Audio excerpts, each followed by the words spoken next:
Welcome back to the channel, where I'm endeavoring to see the world. This time I'm embarking on a 10-day adventure traveling from Venice to Barcelona.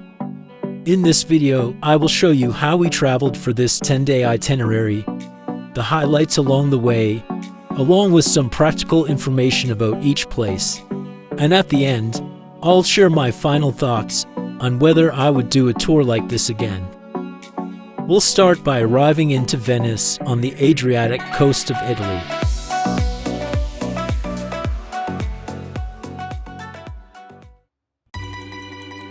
Venice has a very early history as an influential republic, the capital of the Republic of Venice, which was a major commercial and military power in the region for over 1,000 years.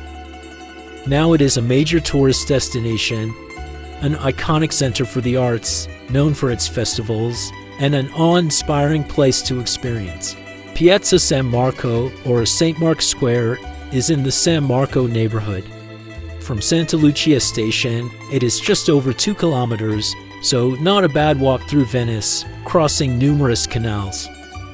One of the sights here is the Campanile di San Marco, which is the belfry associated with the basilica. And being the tallest viewpoint in Venice, it's worthwhile to visit. Tickets can be booked online, and it's €15 per person to access the viewing platform. It's a bit of a wait for the elevator, but once you are up in the bell tower, you get 360-degree views over all of Venice. From the south, you can see the island of Giudecca, and below to the left, the Doge's Palace, another popular site to visit in St. Mark's Square.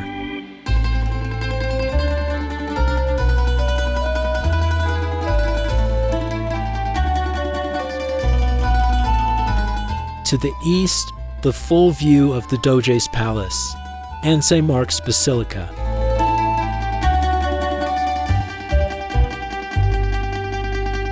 There are some signs to help guide you in what you are looking at.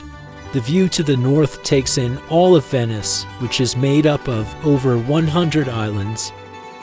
And notably, just in front of us, you can see the clock tower, with the 2 bronze figures on top which strike on the hour. This view of St. Mark's Square shows the Procuratie, the historical administrative center of Venice. And looking out to the west, you get the full view of St. Mark's Square, the neighborhood of Dorsoduro on the mainland in the distance. It's a great way to get your bearings and get inspiration for your visit. As I mentioned, there's lots of cafes and restaurants here in the square if you want to soak up the atmosphere a bit more, but there's lots more to explore in our 24 hours.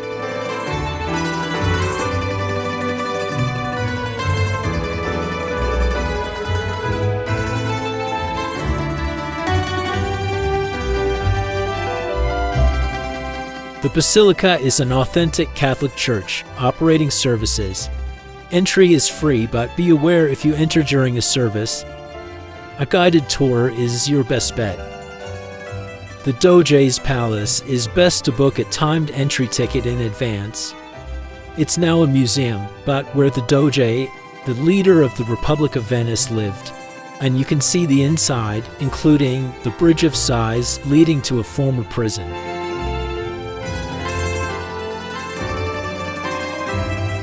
Exiting the piazza and heading to the water's edge, called St. Mark's Basin, you can gaze out to sea or back at the amazing architecture of St. Mark's Square.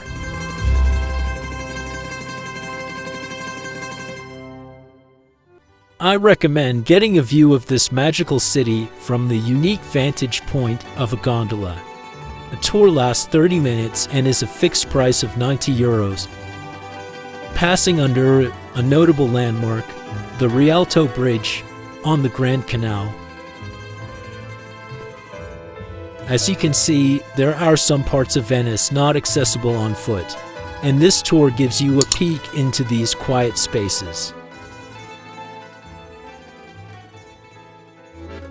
There has been a bridge on this site since the 12th century, but the current structure is from the 16th century. It has a central passageway lined on both sides with shops and an outer passage on either side.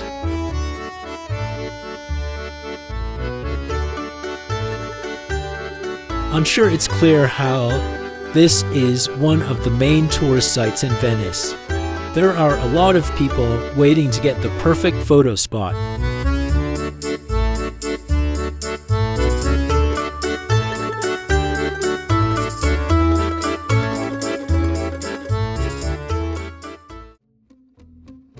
Something else associated with Venice is the Carnival of Venice, which happens every winter just before Mardi Gras. It attracts millions of visitors, and an important feature of this festival is the masks.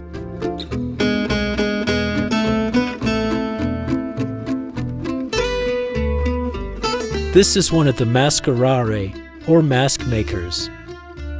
Beautifully handcrafted out of ceramic, paper mache, or leather, adorned with feathers and other embellishments. These are so beautiful to look at, and I found a miniature mask to take home. Much better than the mass-produced ones you might find at the souvenir shops.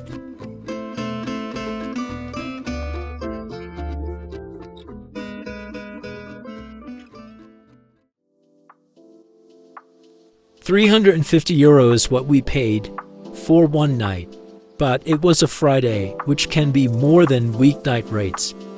Venice hotel prices can be eye-wateringly expensive anyway.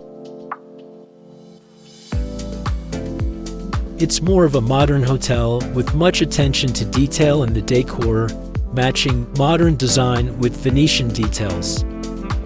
I was very satisfied for what was included in the price, the service and presentation of everything.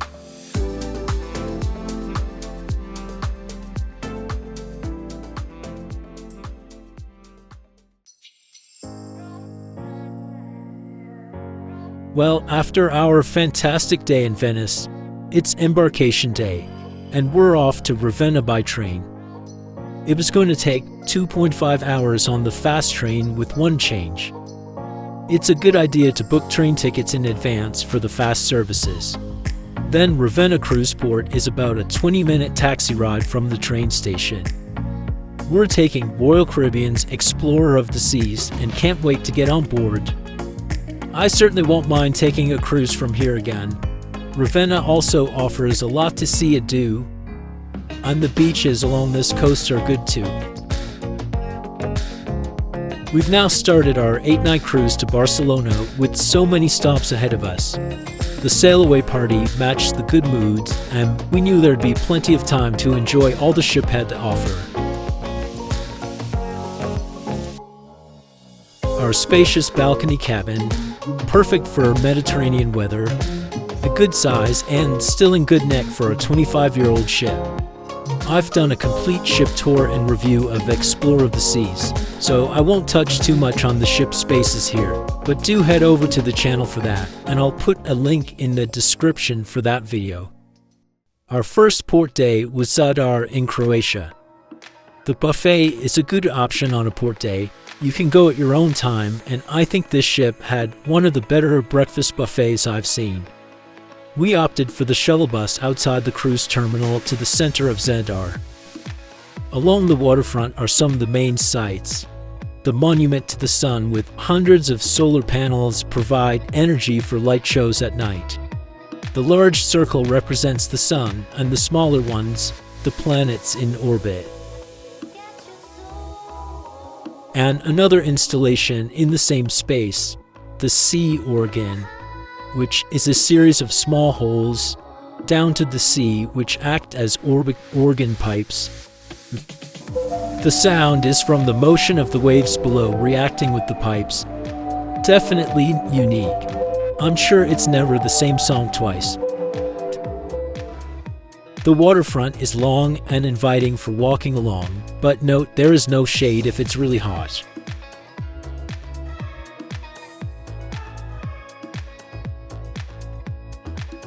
Zadar is a fortified city surrounded by city walls, built by the Venetians to keep out the Ottomans, And this important gate, the Land Gate, was built by Venetian architect Michele San Michele. The Church of St. Donatus, one of the oldest structures in Zadar, it's on the site of a Roman forum and surrounded by remnants. Next to it is the Cathedral of St. Anastasia, which is a Catholic cathedral and open to visitors. The church has been rebuilt many times in different styles, but the current facade is a beautiful example of Romanesque architecture. Back to the waterfront, another idea for your port stop is to take a boat tour on this submarine. Well, not a real submarine, but it has a viewing window below the surface.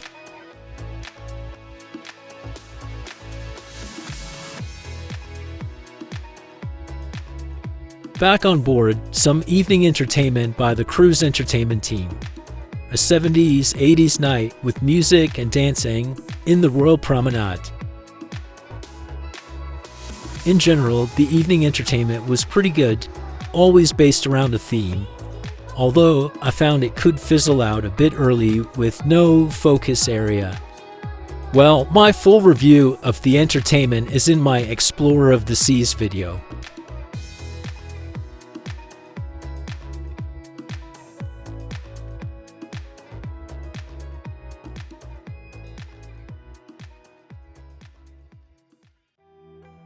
Our next port is Dubrovnik in Croatia, down the coast from Zadar.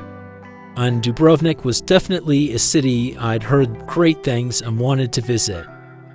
The port was not within the city center, but there are lots of transport options to the old town. We opted for a sightseeing tour that covered the top sightseeing spots as well as transport back to the ship. We hadn't booked anything with Royal Caribbean, but usually there are tour companies operating around the cruise terminal.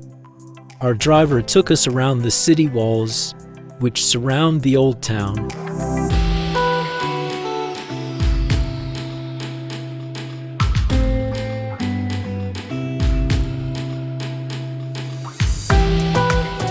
Past the cable car, another top attraction which goes up to Mount Surge. Incredible views along this drive. Dubrovnik Old Town just coming into view now. Our driver stopped at a great photo spot. Notice some smaller cruise ships visiting as well, but able to come closer to the old town and operate tender boats. I guess big ships need to dock in the harbor. The next stop was Franjo Tuđman Bridge, named after the first president after independence, and opened in 2002.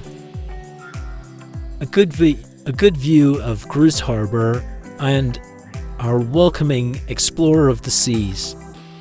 But we'll be back later.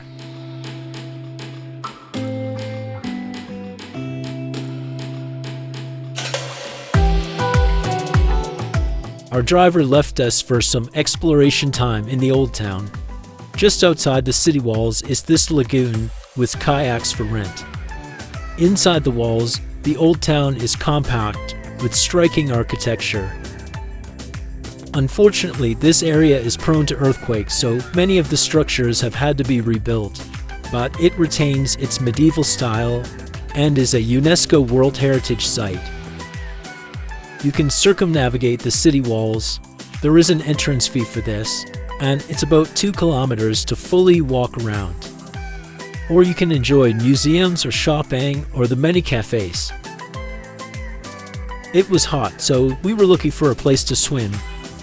Not a long walk to the closest beach. There wasn't much room, but great for a quick swim to cool off in the clear waters of the Adriatic. I think this sightseeing tour was worth the price.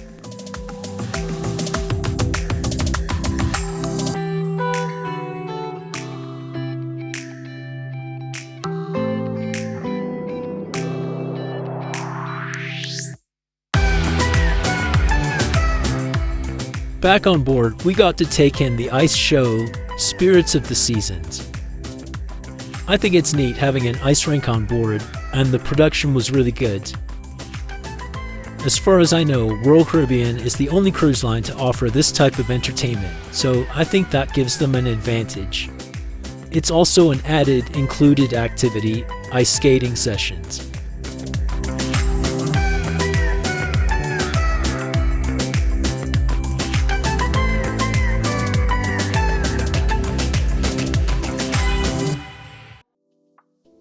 Our first sea day. Having left Croatia, we're now sailing around the southern tip of Italy, and we'll pass through the Strait of Messina. There's lots to look out at, but we're going to enjoy the onboard activities too. Lounging by the pool, or take on something more active, like the water slides or the flow rider or surfing simulator. Explorer of the Seas has one of these. Entertainment by the pool was happening throughout the day too. Here's the sexiest man competition. Nothing too serious. The belly flop competition, maybe a bit more heated, with the audience giving out the scores.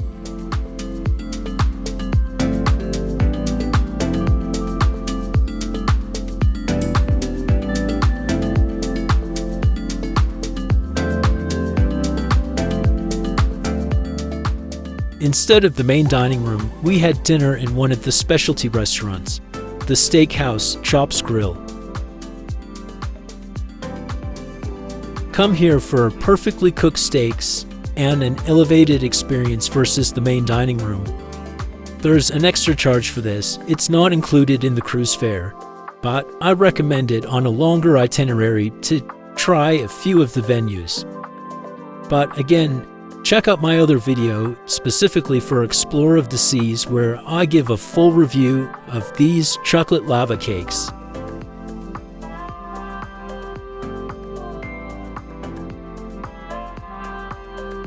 One of the best parts about cruising, watching the sun set over the horizon.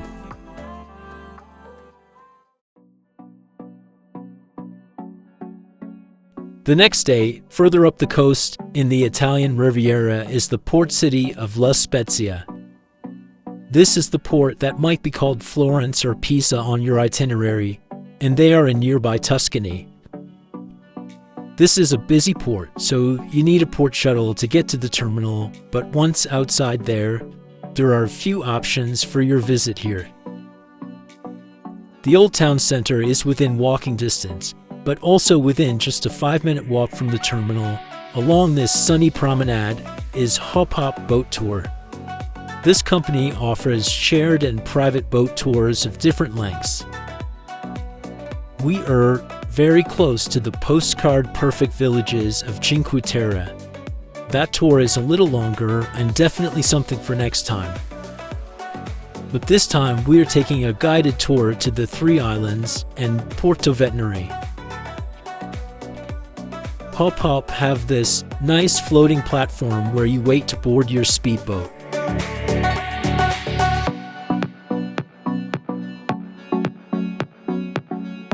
A comfortable boat ride in the calm Ligurian Sea.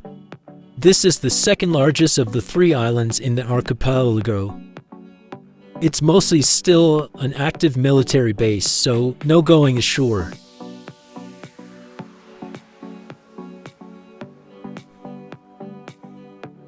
The San Venerio Lighthouse, you can see at the top, still in use today. We can't explore the islands, but the boat is able to get up nice and close, tucking into these caves to have a look. The scenery is stunning and the water inviting. This would make an excellent swimming stop.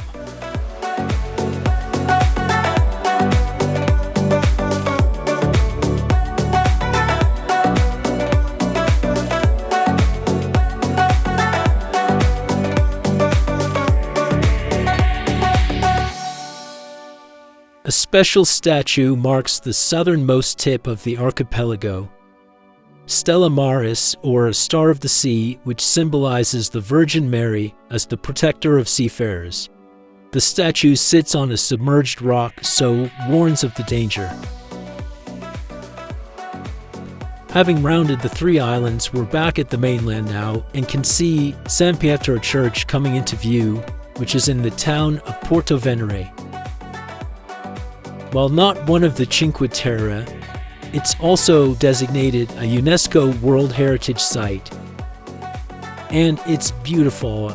As we come into dock, this is fast becoming my favorite port stop so far.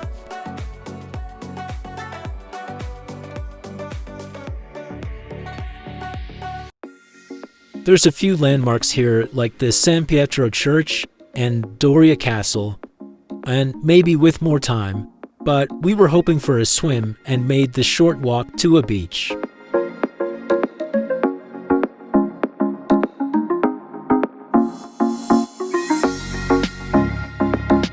A small beach, quiet, pebbly with clear water, and a really pretty backdrop.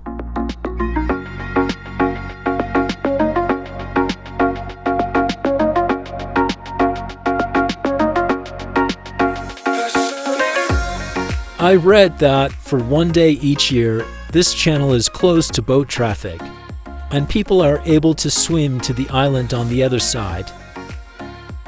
Back in the town center, there is still time for a gelato and some more exploring.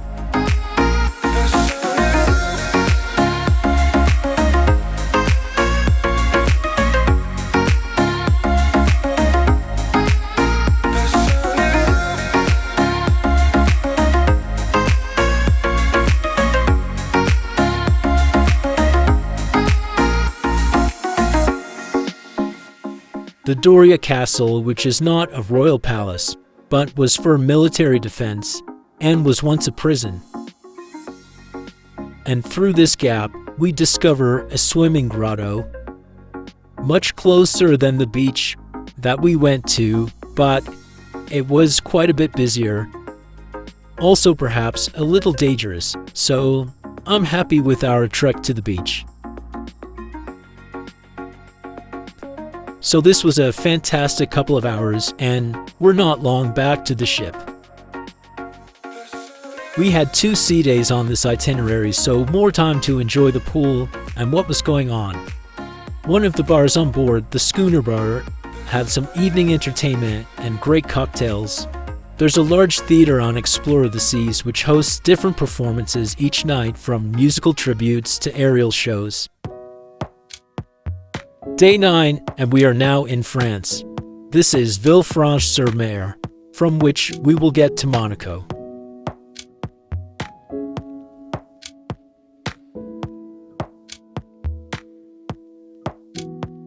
This port stop, we are anchored in the bay and will travel to the shore by tender boats. Villefranche is a pretty town on the French Riviera. It's very handy to visit Nice to the west or Monaco to the east, but you could also have a nice day exploring here too. It has a lot of maritime importance due to the deep natural harbor. There were a few tender boats running passengers throughout the day. If you have an excursion booked with the cruise line, you'll get priority for a tender, but there's no rush otherwise.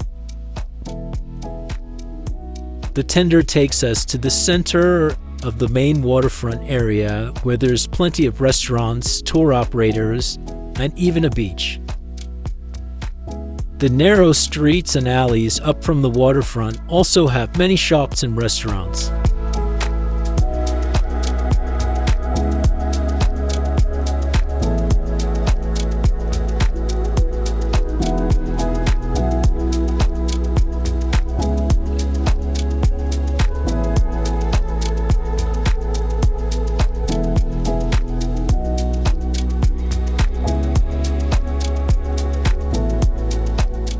We're going to make our way to Monaco Monte Carlo, however, and the best way to do that is by taking the train. Villefranche has a small train station within walking distance. So we board a train heading east to Monaco Monte Carlo. Just to the west of here is Nice, the largest city in the region, so also worth a visit, and depending on how many hours you have, you can manage both perhaps. Monaco train station stretches over a large area.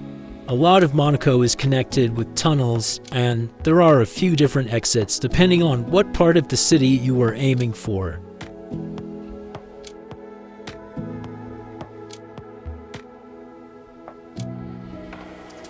We are aiming for the Casino Monte Carlo. This is a very well-known casino, flanked by the equally well-known Hotel de Paris and Café de Paris. It's free of charge to look around the entrance hall. To gain access for the gambling rooms, you need to have your passport on you.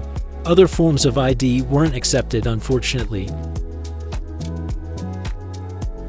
You can book a tour, which then gives you access to the gambling rooms too. But this entrance hall is really stunning.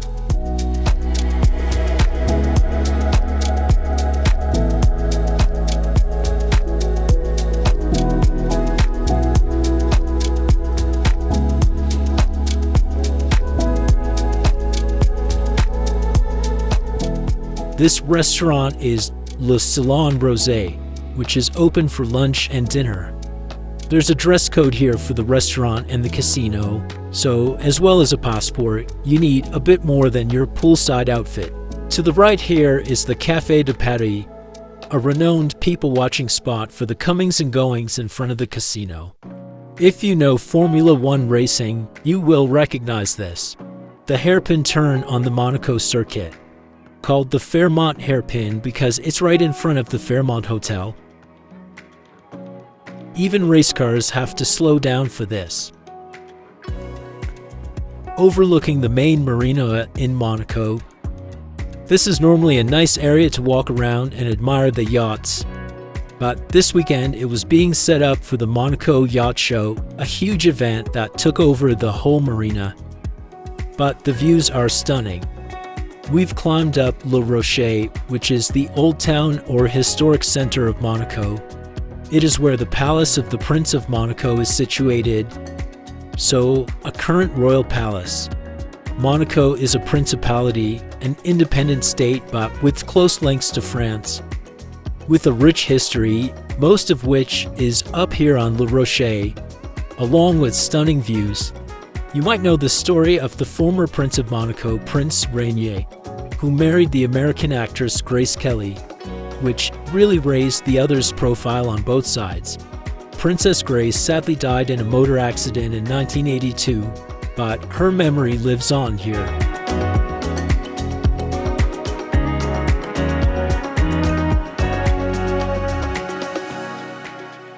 I recommend exploring this part of Monaco with its narrow cobbled streets, cafes, restaurants, and art galleries.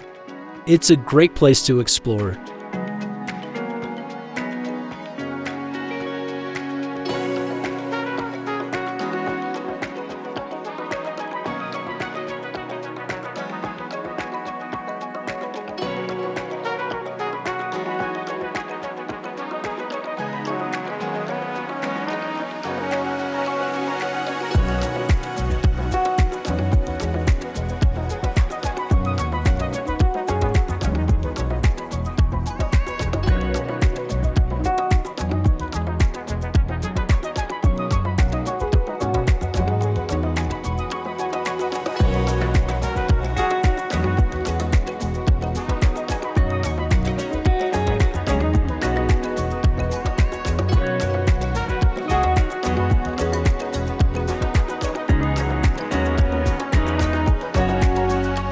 In ancient times, there was a church of St. Nicholas here, and tucked away in this little square is a fountain.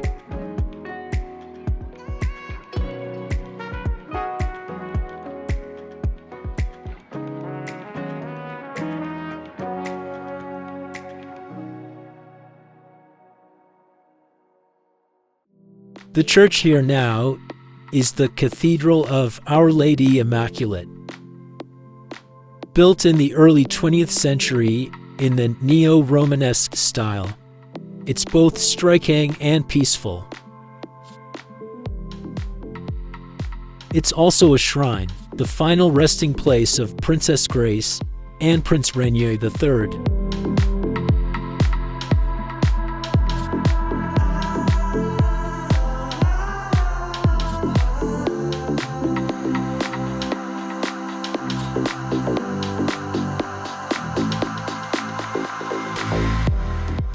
Villefranche-sur-Mer was the final port stop on our 8-day cruise, and it's time to lift anchor and sail away towards Barcelona, Spain. On reflection, this has been a thoroughly enjoyable way to travel across southern Europe.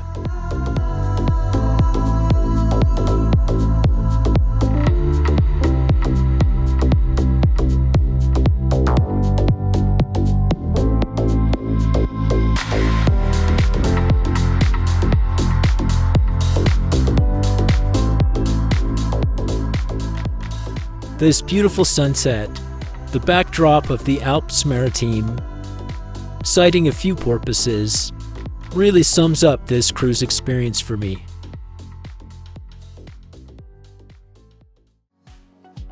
Back inside, it's the last night of the cruise and the entertainment is still going strong.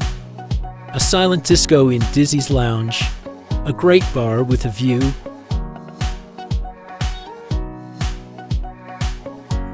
or the theater show Invitation to Dance.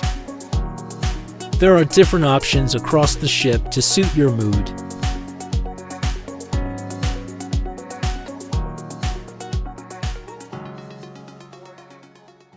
It's now time to disembark from the cruise, but we're in Barcelona, where we're going to stay a night and check out the city sights. I've made a list of the top 5 things I recommend. First is La Sagrada Familia. La Sagrada Familia is an iconic basilica designed by Antoni Gaudí. It's renowned for its intricate architecture, blending Gothic and Art Nouveau styles. Part of its interest is that it's still being constructed. The basilica has been under construction since 1882, but it is actually expected to be completed in 2026. Its stunning facades and towering spires make it a must-see. And if architecture is your thing, Gaudí has many works around Barcelona. And he is buried here in the crypt of La Sagrada Familia. To visit the inside, early booking is essential. Entry starts at €26 with different options for guided tours or entrance up to one of the towers. The central nave is filled with tall, tree-like columns made of stone, designed to resemble a forest. The columns branch out at the top like trees.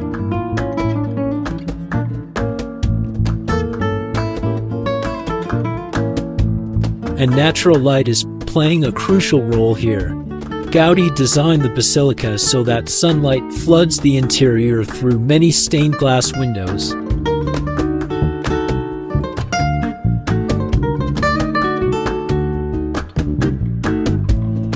The eastern windows, which provide morning light, are mostly cool colors, blues and greens.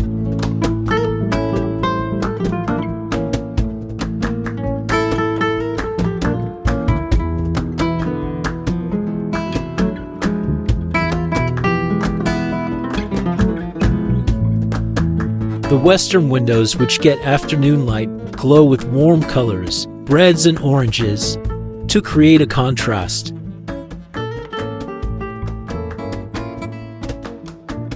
The light sure creates a mystical, dreamlike atmosphere, and why you should take the opportunity to see the inside. Also, there's the opportunity to visit one of the towers.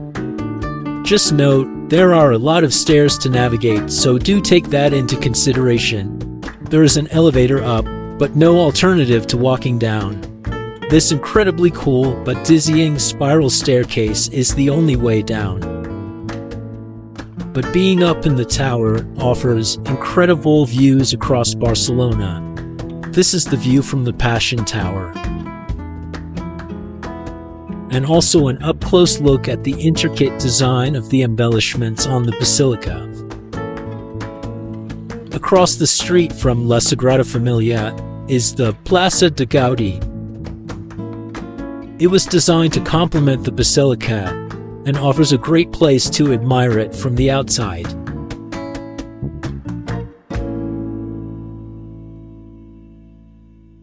Next to my top 5, which I'm recommending to do, is a day cruise. Or if you're staying overnight, a sunset cruise. You can find this option at the Port Val, which is the name for the old port on the waterfront.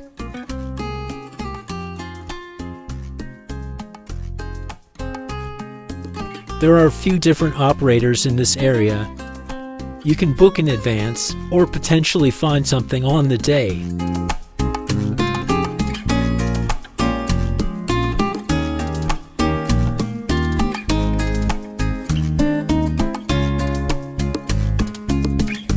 If you're on a port stop, be very sure to leave plenty of time to get back to the cruise port, which is a different port from this one. If you're enjoying this video, please give it a like and check out my channel for other cruise port guides, ship tours, and reviews. A cruise from Port Val provides breathtaking views of Barcelona's coastline and skyline.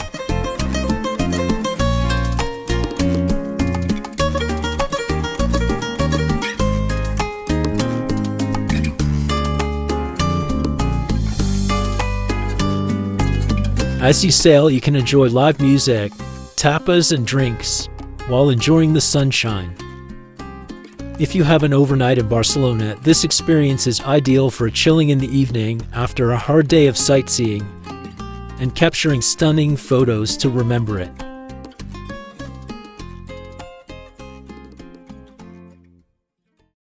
The number 3 item on the list is food. You will want to try all the specialties of Spain here, and one way to do that is to visit one of the markets, and the Mercat de la Boqueria is a famous one. This market is open Monday to Saturday. Note, it is closed on Sundays. This was a Sunday. And the best times to go is in the morning, when all the stalls will have their fresh produce on offer.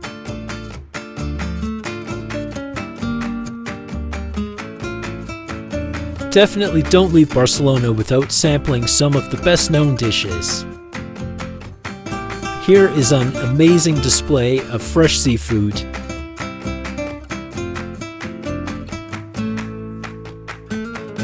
Also, jamón, which is a Spanish-style cured ham.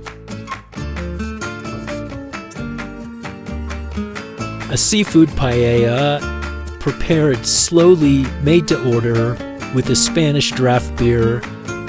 Incredible. Also, don't miss the tapas. Tapas are small plates, casual dining with no rush, meant to be shared and enjoyed over wine into the late evening. Next is the Barcelona Football Club Stadium Tour and Museum. The FC Barcelona Stadium, known as Camp Nou, is the largest stadium in Europe and expanding further. The museum offers an immersive experience, showcasing the club's history, trophies, and memorabilia from both the men's and women's teams. Whilst the stadium is undergoing renovation, tours of the actual stadium are paused, but you can explore the stadium through an immersive tour in the museum, including a 360-degree experience that makes you feel like you are there. When it reopens, expected in late 2025, tours of the stadium, including the players' tunnel and press rooms, can resume.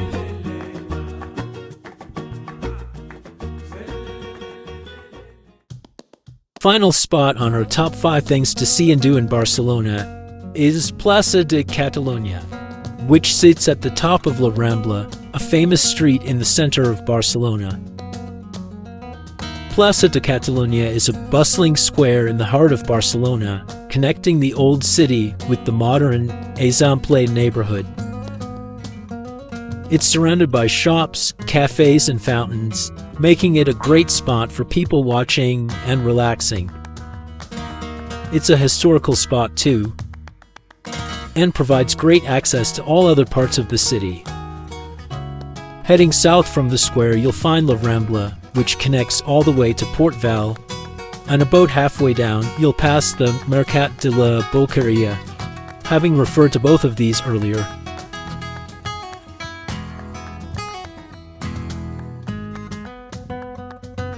At the lower end of La Rambla, near the waterfront, you come to the Columbus Monument, honoring Christopher Columbus. The reliefs depicting scenes from his life and explorations.